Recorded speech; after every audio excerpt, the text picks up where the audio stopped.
Audio book सूर्य साधना, लेखक ब्रह्मवर्चस,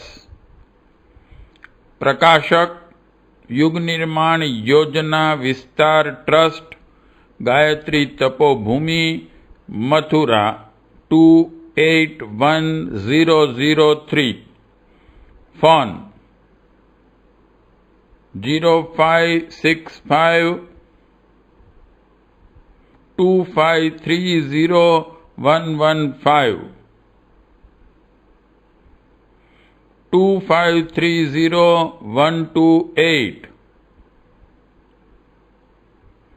2530 mobile +91 9927086287 +91 9927086289। Fax 25300200। पुनरावृत्ति सन 2017। मूल्य 28 रुपये। पत्र व्यवहार का पता Gayatri Tirth Shanti Kunj, Haridwar 249411, Uttarakhand. Phone 013342600602। Fax 013342600866। www.awgp.org। मुद्रक युग निर्माण योजना प्रेस, मथुरा, उत्तर प्रदेश। आदित्याभिषेक। प्रवर्तमान युग में विज्ञान की प्रगति सिरमौर है। विज्ञान ने रोबोट, टीवी, मोबाइल और इससे भी आगे सोलर ऊर्जा संचालित विमान भी बना दिया है। मनुष्य के जीवन का आधार विज्ञान नहीं है, परंतु प्रकृति यानी वायु, जल और अन्न है, जिनका आधार सूर्य है। और सूर्य के बिना वायु, जल और अन्न भी उपलब्ध नहीं हो सकता है। वनस्पति, प्राणी और पदार्थ जगत का ऊर्जा स्रोत सूर्य है। विश्व में ऊर्जा की सभी धाराएं समाप्त हो जाएगी, तब एक ही ऊर्जा का स्रोत रहेगा, सूर्य ऊर्जा, सोलार एनर्जी। सूर्य से हमें भौतिक प्रकाश ऊर्जा के अतिरिक्त आध्यात्मिक प्रकाश और शक्ति भी मिलती है। सविता की प्रकाश रश्मियां ब्रह्मांडीय चेतना के रूप में मानवीय अंतराल में प्रविष्ट होकर उसे आत्मोत्कर्ष की दिशा में आगे बढ़ने, ऊंचा उठने के लिए सतत प्रेरित करती हैं।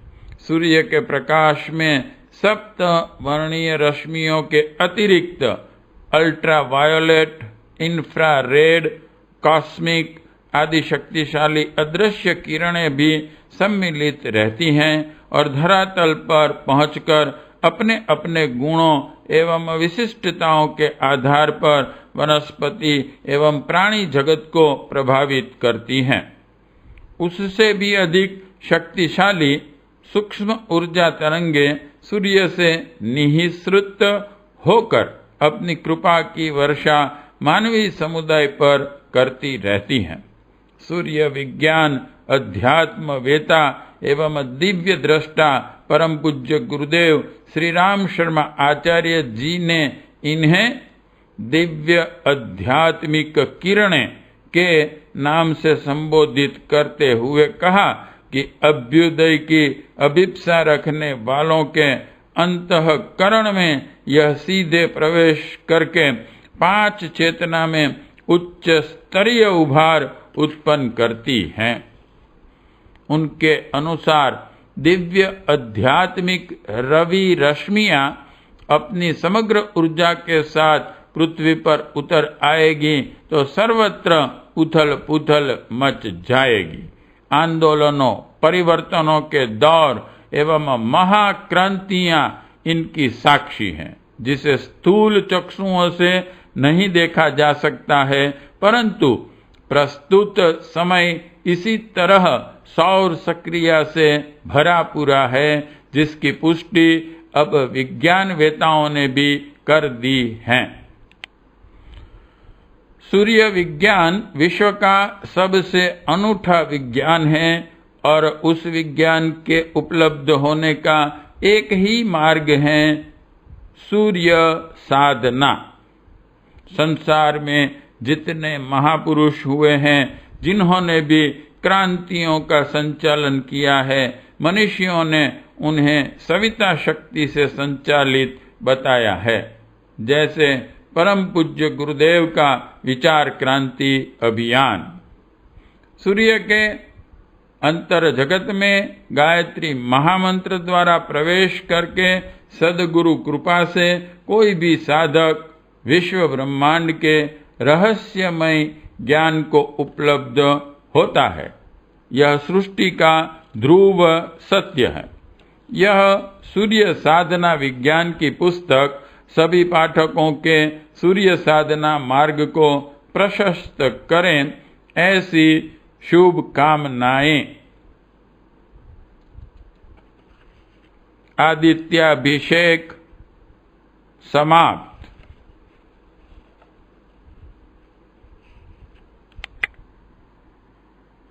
सूर्य साधना। महर्षि विश्वामित्र गायत्री के दृष्टा और सावित्री के प्रयोक्ता थे। वे गायत्री का आश्रय लेकर राजर्षि से ब्रह्मर्षि बने थे और सावित्री के साथ नई सृष्टि रचने के लिए ब्रह्मा जी से प्रतिद्वंदिता करने लगे थे। उनके शिष्य हरिश्चंद्र सत्य की परीक्षा देखकर विश्वविख्यात हुए और परशुराम सहस्त्रबाहु की भुजाओं को छेदने में समर्थ हुए। रघुवंशियों के गुरु तो वशिष्ठ थे, पर अनेक आड़े अवसरों में विश्वामित्र ही काम आते रहे। शकुंतला विश्वामित्र की ही पुत्री थी, जिसने चक्रवर्ती भरत को गोदी में खिलाया और इस भरत ने आर्यावर्त को सुविस्तृत सीमाओं वाला विशाल भारत बनाया। विश्वामित्र का ऋषित्व गायत्री का अनुदान था और उनका प्रचंड पुरुषार्थ सावित्री का वरदान। सविता पर ब्रह्म का स्वरूप है और सावित्री उसकी ब्राह्मी शक्ति। वह आदि से अंत तक सात्विकता से सराबोर हैं। परम पूज्य गुरुदेव कहते हैं कि इसलिए हमें उस सावित्री विज्ञान पर प्रकाश डालना पड़ा, उसे पुनर्जीवन देना पड़ा और स्वयं भी उसकी साधना में संलग्न होना पड़ा, क्योंकि कभी कभी सार्वजनिक और विशाल प्रचंड कार्यों के लिए उसका प्रयोग आवश्यक हो जाता है। परम पूज्य गुरुदेव बताते हैं कि इसके बिना हम या हमारी अनुयायी निजी व्यक्तित्व की दृष्टि से कितने ही परिष्कृत क्यों न हो, निजी व्यक्तित्व में भले ही स्वर्ग मुक्ति या दूसरों की सीमित भलाई कर सकने वाली शक्ति क्यों न प्राप्त कर लें, परंतु विश्व कल्याण एवं युग परिवर्तन के लिए उससे बड़ी शक्ति चाहिए। वही है सविता महाकाल की महाकाली सावित्री। भरत ने अपने बाण पर बिठाकर हनुमान को लंका भेजा था ताकि वे लक्ष्मण के जीवित रहने संजीवनी वहां तक पहुंचा सकें। अर्जुन ने पाताल फोड़कर भीष्म की प्यास बुझाने के लिए जल धारा निकाली थी। राम ने गोलाई में उगे 7 ताड़ वृक्षों का एक ही बाण से वेदन किया था। एकलव्य ने कुत्ते के होंठ बाण प्रहार से सिए थे। राम का बाण जयंत का पीछा करने निकल पड़ा था और अम्बरीश को सताने पर विष्णु का चक्र दुर्वासा के पीछे लग लिया था। भस्मासुर, मारीच, कुंभकर्ण, रावण, मेघनाद आदि ने जो वरदान पाए थे वे दिए थे तो शिव ने, पर उनमें विज्ञान सावित्री का था।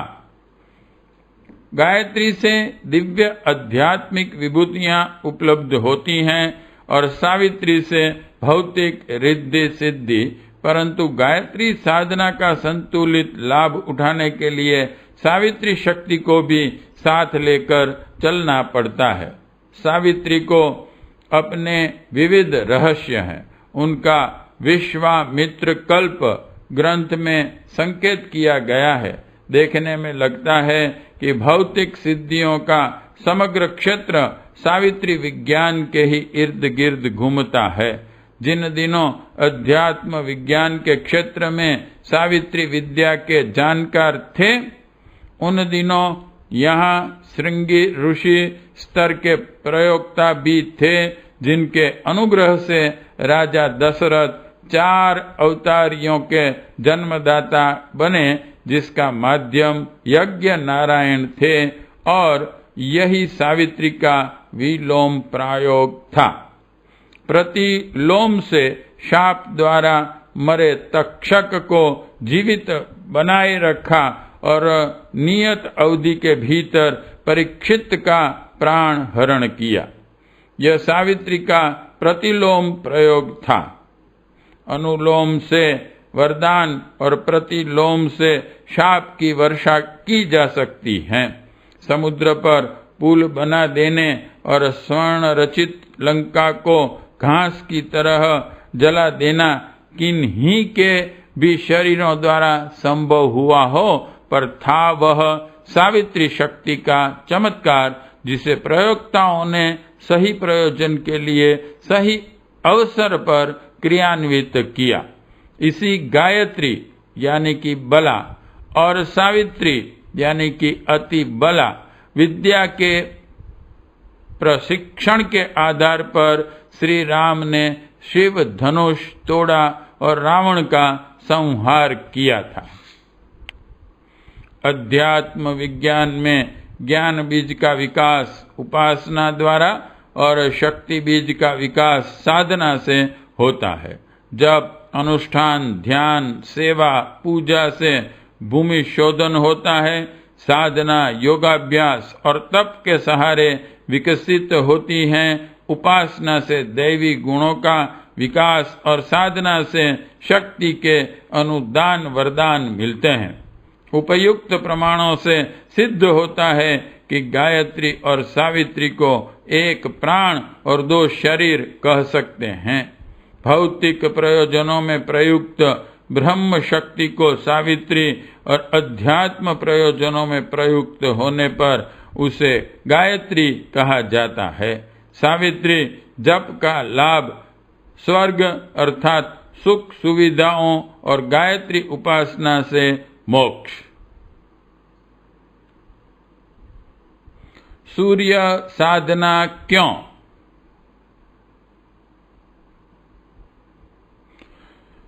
सूर्य जगत की आत्मा है। उन्हीं का प्रकाश संसार में सर्वत्र व्याप्त है। सौर मंडल के सभी ग्रह उपग्रह सूर्य से ही प्रकाशवान है। हमारे निकटवर्ती चंद्रमा में अपना कोई प्रकाश नहीं। वह मिट्टी का ढेला मात्र हैं, पर सूर्य का प्रकाश पड़ने से वह ऐसा चमकता है कि रात्रि में उसकी चांदनी ही दिन जैसा काम कर देती है। विस्तृत ज्ञान तो तब हो जब सावित्री तत्व का भी विस्तृत साधन और अवगाहन करें। यह वह विद्या है जो शरीर, बुद्धि और अंतःकरण तीनों में हस्तक्षेप रखने के कारण शरीर बल, सांसारिक बल और आत्मबल देकर अपने उपासक का भारी हित संपादित कर करती हैं। सावित्री का देवता सविता वह नहीं जो सवेरे उगता और सायं को अस्त होता है। यह उसकी एक प्रतिमा मात्र है, परंतु सूर्य और सविता अलग नहीं है, एक ही है। प्रत्यक्ष दिखता है वह सूर्य है और सविता उन्हीं की आत्मा है। सविता आत्मिक शक्ति का स्वामी है, सूर्य शरीर है और सविता उसकी आत्मा है। सूर्य है प्रत्यक्ष आम और सविता उसका मीठापन है। सूर्य नारायण प्रत्यक्ष देवता है, क्योंकि उन्हीं के द्वारा प्राणी का जन्म, पालन और विलय होता है। हवा और खुराक से अधिक महत्व सूर्य के प्रकाश का है, जिसके बिना हवा और खुराक का अस्तित्व अशक्य है। पृथ्वी की उर्वरा शक्ति बनाए रखने के लिए और उसके ऊपर वृक्ष, वनस्पति और प्राणियों का जीवन यापन और अस्तित्व सूर्य के बिना शक्य नहीं है। सूर्य की उपस्थिति में वनस्पति प्राणवायु बनती हैं, जिसके द्वारा प्राणी मात्र का जीवन यापन संभव होता है और धरती की वन संपदा सूर्य का अनुदान है। शारीरिक रोग, मानसिक उद्वेग, शत्रुता का आक्रमण, दुर्बुद्धि जन्य अनाचरण आदि से पीछा छुड़ाने की प्रेरणा सूर्य उपासना से मिलती है। समग्र जीवधारियों का उत्पादन, अभिवर्धन और परिवर्तन सूर्य द्वारा ही होता है। सूर्य को सृष्टि का प्राण कहा गया है। सूर्य के कारण ही धरित्री पर जीवन है। सूर्य नारायण यदि एक दिन न निकले तो धरती पर त्राही त्राही मच जाए। सूर्य का प्रकाश समस्त जीवधारियों में उल्लास एवं प्राण का संचार करता है, इसलिए सूर्य की इतनी महत्ता है। सूर्य मात्र जलता हुआ आग का गोला भर नहीं है, जिसमें हाइड्रोजन हीलियम की पारस्परिक प्रतिक्रिया से आग के शोले तथा ऊर्जा के भंवर उठते रहते हैं। यह तो सूर्य का आदि भौतिक दृश्य रूप है। आदि दैविक रूप में वह विचारों का नियंत्रक, ग्रहों का अधिपति तथा भावों को सुंदर प्रेरणा देने वाला है तथा जातक की आत्मा के रूप में विद्यमान है। इससे भी गहरे चलते हैं तो आध्यात्मिक रूप में वह परमात्मा की और अति मनस की ज्योति हैं। सविता की प्रकाश रश्मियां ब्रह्मांडीय चेतना के रूप में मानव के अंतराल में प्रविष्ट होकर उसे आत्मोत्कर्ष की दिशा में आगे बढ़ने, ऊंचा उठाने के लिए प्रेरित करती हैं। सूर्य प्रकाश में सप्तवर्णी रश्मियों के अतिरिक्त अल्ट्रा वायोलेट, इंफ्रारेड, कॉस्मिक आदि शक्तिशाली दृश्य किरणें भी सम्मिलित रहते हैं और पृथ्वी तक पहुंचकर अपने अपने गुणों एवं विशेषताओं के आधार पर वनस्पति एवं प्राणी जगत को प्रभावित करते हैं। ठीक उसी तरह उससे भी अधिक शक्तिशाली सूक्ष्म ऊर्जा तरंगे सूर्य से निःसृत होकर अपनी कृपा की वर्षा मानव समुदाय पर करती रहती हैं। सविता देवता अनंत ज्ञान एवं शक्ति के भंडागार है। वैदिक ज्ञान मनुष्य समुदाय को उन्हीं के द्वारा प्राप्त हुआ है। इस तथ्य का रहस्योद्घाटन करते हुए गीता के 4 अध्याय में प्रथम श्लोक में कृष्ण भगवान ने कहा है कि सूर्य ज्ञान के भंडार हैं। उसके द्वारा यह ज्ञान वैवस्वत मनु को और मनु के द्वारा राजा इक्ष्वाकु को मिला। महर्षि याज्ञवल्क्य एक प्रत्यक्ष प्रमाण है कि सविता देवता अनंत ज्ञान के समुच्चय हैं। शुक्ल यजुर्वेदीय माध्यन्दिनी संहिता उन्हें सूर्य से ही मिली थी। आदित्य हृदय के अनुसार श्री कृष्ण ने अर्जुन को सूर्योपासना की अनूठी एवं अनुपम विद्या प्रदान की थी। शास्त्रों में अनेकों प्रमाण उपलब्ध हैं जिनमें कहा गया है कि ऋषि मनीषी नहीं, देवता भी अनादिकाल से सविता की आराधना करते आए हैं। यजुर्वेदीय सूत संहिता में इस तथ्य का रहस्य बताते हुए भगवान शंकर कहते हैं कि मैं स्वयं श्रद्धा पूर्वक सविता की सावित्री मंत्र द्वारा, जिसे गायत्री कहते हैं, उनकी उपासना करता हूँ। योगाभ्यास परक उच्च स्तरीय साधना एवं तपश्चर्याओं में सविता शक्ति का ही आश्रय लिया जाता है। कुंडलिनी जागरण में सविता शक्ति का ही आगवाहन अवधारण किया जाता है। दिव्य दृष्टि प्रदान करने एवं दिव्य क्षमताओं के उन्नयन में रवि रश्मियों की महत्वपूर्ण भूमिका होती है। पाराशर कल्प सूत्र में इस संदर्भ में विस्तार पूर्वक वर्णन करते हुए कहा गया है कि मूलाधार में सविता देवता का ध्यान करने पर दिव्य दृष्टि की प्राप्ति होती है। इसी तरह चाक्षुषोपनिषद एवं कृष्ण यजुर्वेदीय उपनिषद में चाक्षुषी विद्या का वर्णन करते हुए कहा गया है कि इसी विद्या का आश्रय लेकर मनुष्य न केवल सभी प्रकार के नेत्र रोगों से मुक्ति पा सकता है, वरन दिव्य दृष्टि भी प्राप्त कर सकता है। इस विद्या के ऋषि अहिर्बुध्य है, छंद गायत्री एवं देवता सविता है। छांदोग्य एवं बृहदारण्यक उपनिषदों में भी इसी प्रकार का उल्लेख है, जिसके अनुसार समस्त प्राणियों की दृष्टि शक्ति के अधिष्ठाता सूर्य हैं। उनकी आराधना से दिव्य दृष्टि की उपलब्धि होती है। पुरातन काल के ऋषियों से लेकर अर्वाचीन योगी तपस्वियों की साधना उपासना में सविता की प्रमुखता रही है। उससे प्राप्त ज्ञान के आधार पर उन्होंने अनेकानेक भौतिक एवं आध्यात्मिक आविष्कार किए, प्रकृति पर विजय पाई। Eddington, James Fowler, Edward Arthur, Milne, Russell आदि प्रख्यात वैज्ञानिक मनुष्यों ने सूर्य शक्ति के संबंध में गहन खोजें की हैं और वैदिक ऋषियों द्वारा प्रतिपादित सविता की सत्ता, महत्ता, गति आदि के सिद्धांतों की पुष्टि की है।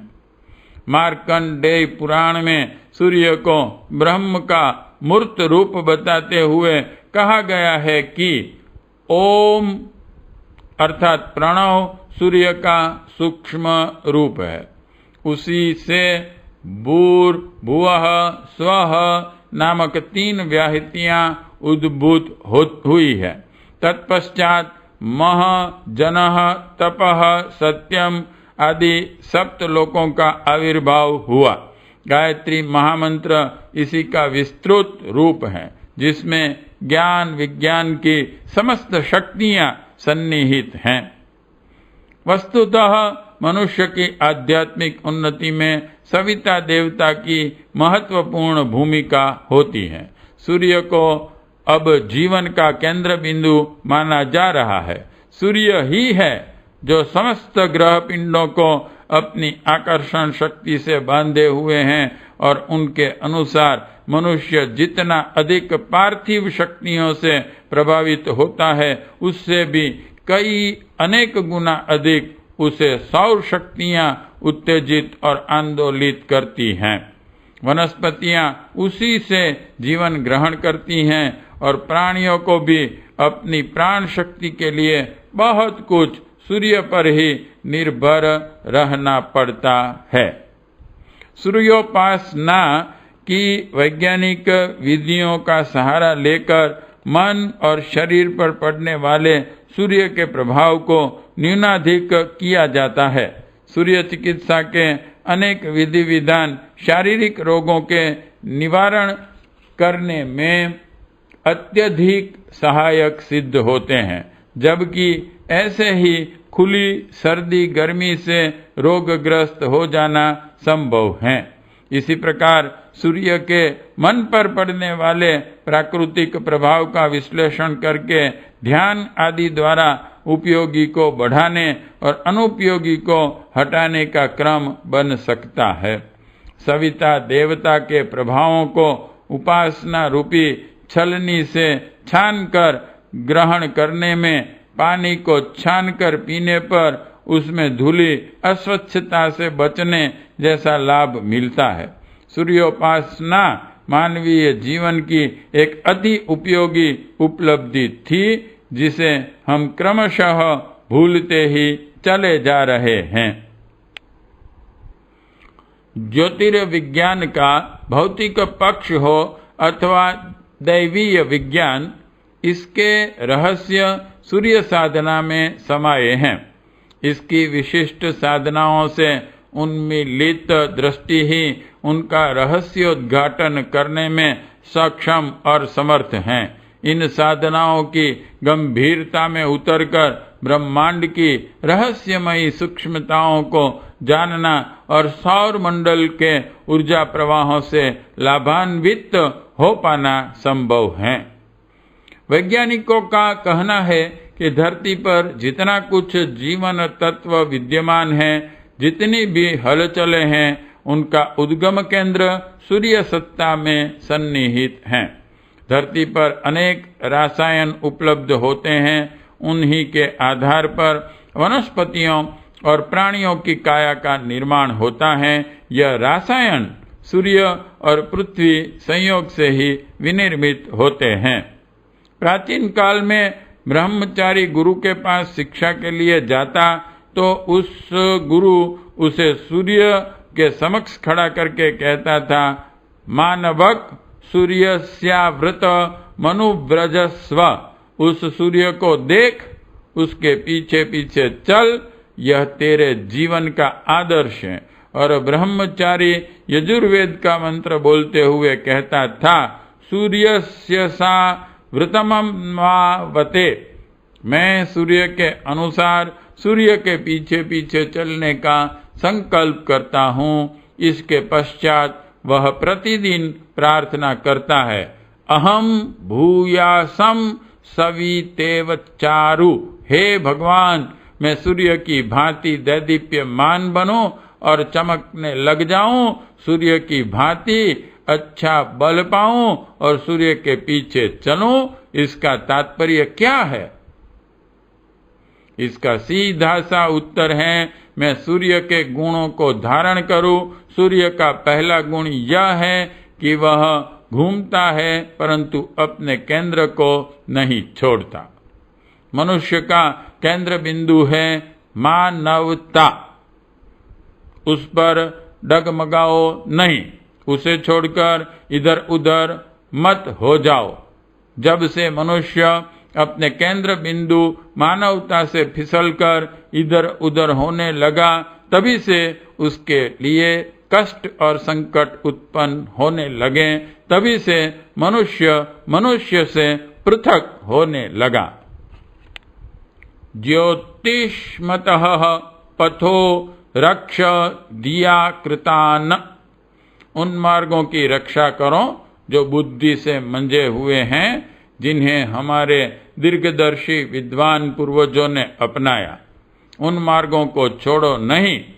इसे भूलकर परस्पर एक दूसरे से घृणा मत करो। मानवता के महत्व को समझो, उसे छोड़ो नहीं।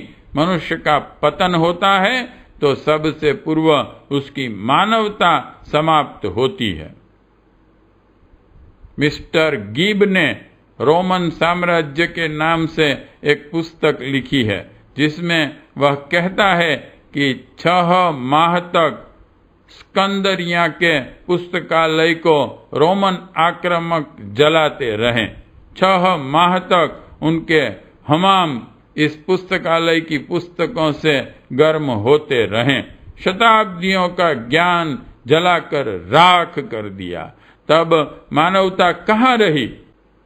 बख्तियार खिलजी ने नालंदा पर आक्रमण किया और नालंदा विश्वविद्यालय के महान पुस्तकालय को आग लगा दी।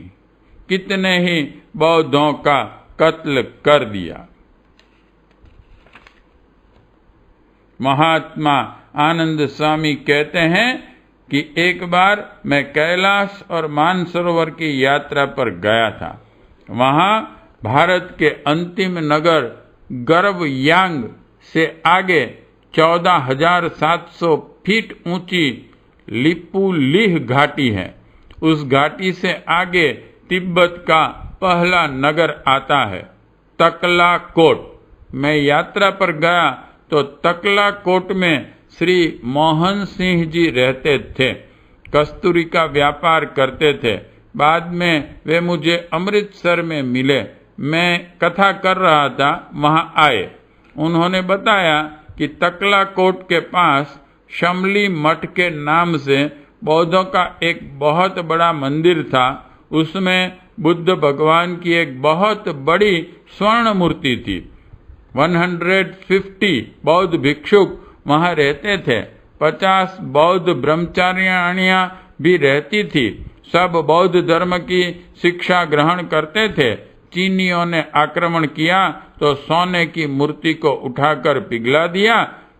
सब के सब भिक्षुओं और ब्रह्मचारिणियों को गोली से उड़ा दिया था। यही मानवता है तो पशुता किसका नाम है?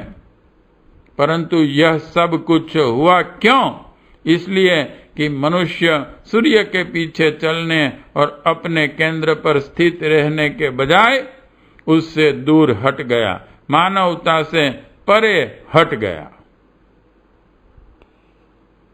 सूर्य का संदेश है कि सबको प्रकाश दो, परंतु वह प्रकाश कैसे देता है?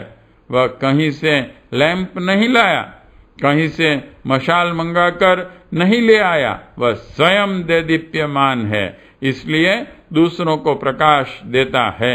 सूर्य के पीछे चलना है तो पहले अपने भीतर प्रकाश ज्ञान उत्पन्न करो, फिर दूसरों को प्रकाश दो। सूर्य कहता है, दुख से, कष्टों से, काले दिनों से घबरा न जाना। वर्षा ऋतु में घनघोर काली घाटियां घिर आती हैं, तब सूर्य उनके पीछे पीछे जाता है। कई कई दिन तक लोग उसे देख नहीं पाते। ऐसे भी दिन आते हैं जब दोपहर के समय इतना अंधेरा हो जाता है कि दीपक जलाने पड़ते हैं, परंतु इन बादलों के पीछे खड़ा हुआ सूर्य कहता है, ऐ मानव, दुख से, काले दिनों से घबराना नहीं, ये सदा रहेंगे नहीं।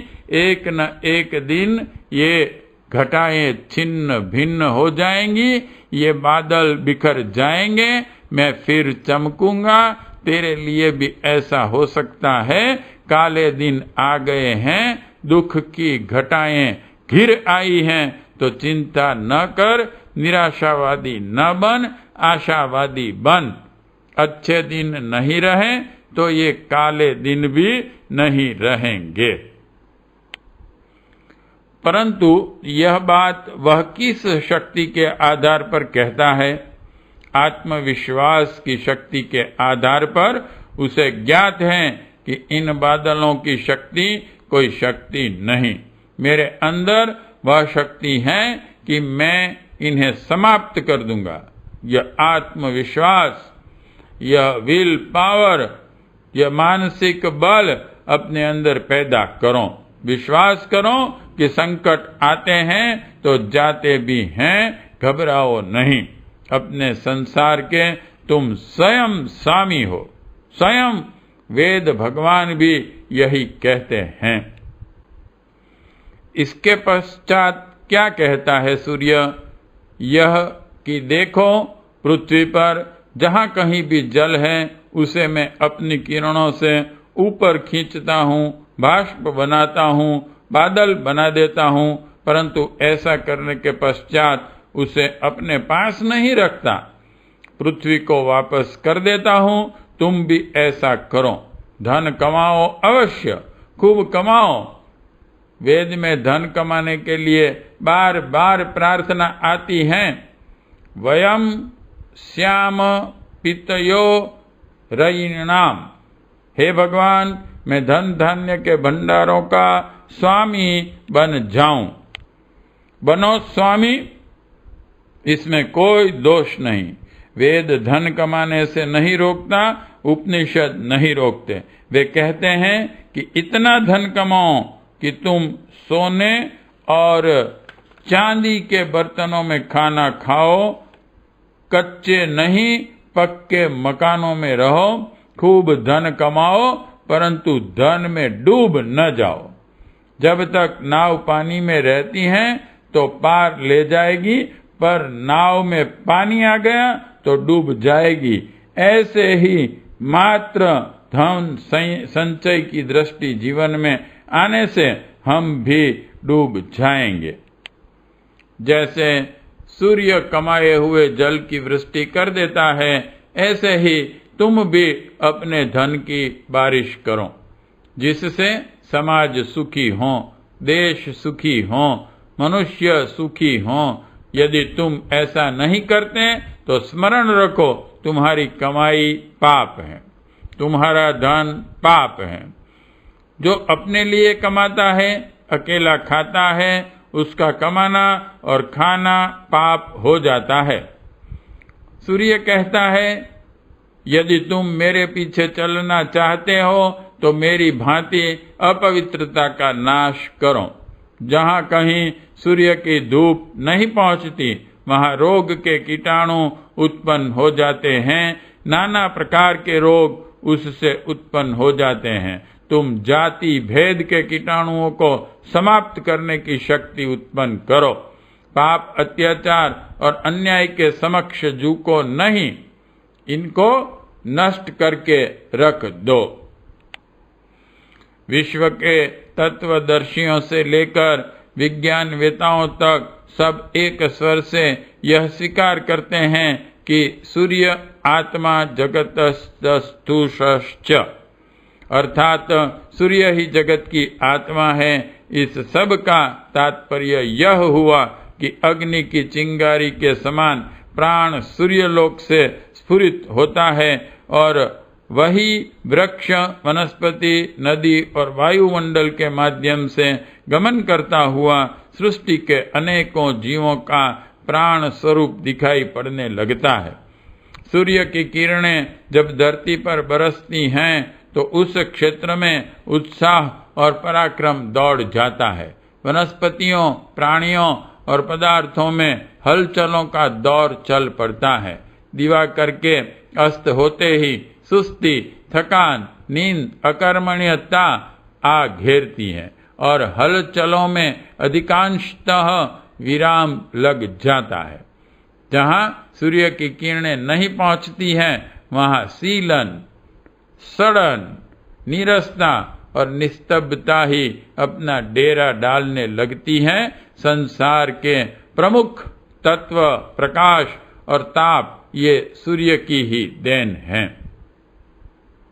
मनुष्य शरीर में अनेकानेक प्रकार के जीवकोश, उत्तक, क्षार, प्रोटीन, स्त्राव, हार्मोन और विटामिन आदि पाए जाते हैं। यह सब प्रकृति की देन माना जाता है, पर वस्तुतः सूक्ष्म सर्वेक्षण से प्रतीत होता है कि यह सब सूर्य की देन है, जो सर्वत्र प्रकाश, जागृति और चेतना उत्पन्न करता है। वही सविता है। यों दृश्य सूर्य में भी अनेक गुण हैं, पर आत्मा में विशेषताओं का प्रेरक एवं संस्थापक सविता पर ब्रह्म परमात्मा ही है। सूर्य समग्र मानव जाति का अधिष्ठाता है। भौतिक विज्ञान ने प्रकृति के आंचल में समाहित अनेक रहस्यमयी शक्तियों की खोज की है। वे कहाँ से आई? उसका पता लगाने पर पाया गया है कि वह सूर्य का ही अनुदान है। रेडियो तरंगे, लेसर किरणें, ब्रह्मांडीय किरणें, पैरा बैंगनी किरणें आदि का उद्गम केंद्र सूर्य ही हैं। सूर्य की शक्ति उसकी आत्मा सविता है। ब्रह्म तेज और सविता एक ही हैं। गायत्री का देवता सविता, सूर्य विश्व के जीवन का ज्ञान और विज्ञान का केंद्र है। चारों वेदों में जो कुछ है वह सब इस सविता शक्ति का विवेचन मात्र है। तप, श्रद्धा और साधना के द्वारा योगी जन इसे प्राप्त करने में संलग्न रहते हैं। सविता देवता प्रातः ऋग्वेद, मध्याह्न यजुर्वेद और सायंकाल सामवेद स्वरूप होता है। रुक से ज्ञान योग, यजु से कर्म योग, साम से भक्ति योग को साधक सूर्य साधना से उपलब्ध हो जाता है। सूर्य की ऊर्जा गर्मी के दिनों में अधिक प्रखर एवं निकटवर्ती होती है। उसकी तीव्र धूप में देर तक खड़ा होना मुश्किल हो जाता है। घास पात सूख जाते हैं। रेतीली धरती तवे जैसी जलने लगती है। पसीना छूटता है और बार बार पेशाब लगती है। इससे बचने के लिए भागकर छाया का, पंखे का, कूलर का और एसी का आश्रय लेना पड़ता है। दूसरी ओर अनेकानेक लाभ भी हैं। प्राणियों में सक्रियता आती है, पौधे विकसित होते हैं, फलों का बाहुल्य होता है और उसी ऊर्जा से बादल बनते और बरसते हैं। समुद्र के खारे जल को मेघ बनाकर मीठे जल में परिवर्तित सूर्य की तेज धूप करती है। ऐसे ही अनेक कारणों को देखते हुए सूर्य को जगत की आत्मा कहा गया है। सूर्य की सप्तदा किरणों से संसार के सभी रोग दूर हो सकते हैं। सूर्य चिकित्सा विज्ञान का अभी आरंभिक प्रयोग ही चल रहा है। रंगीन कांचों के सहारे उस रंग की किरणों को शरीर के किसी रुग्ण अवयव पर विधान पूर्वक डाली जाए तो उसका आश्चर्यजनक प्रभाव होता है। रंगीन बोतलों में पानी भरकर धूप में रखने के उपरांत वह पानी ही औषधि बन जाता है और बाजारू औषधियों की तुलना में कहीं अधिक काम करता है। क्रोमोपैथी के ऐसे वैज्ञानिक प्रयोग चल भी रहे हैं कि मात्र सूर्य किरणों से सभी रोगों की चिकित्सा की जाए। वह सरल भी रहेगी और सस्ती भी। किसी को आश्चर्य नहीं होना चाहिए कि भविष्य में वर्तमान प्रचलित चिकित्सा प्रणालियों में से सभी को पीछे धकेलकर अगले दिनों सूर्य शक्ति के उपयोग से मनुष्य के शारीरिक ही नहीं मानसिक रोगों को भी दूर करने की सर्वांगपूर्ण चिकित्सा पद्धति काम में आने लगेगी। साउंड-ट्रैक नंबर 1 ऑफ वांग्मय बुक सूर्य साधना समाप्त।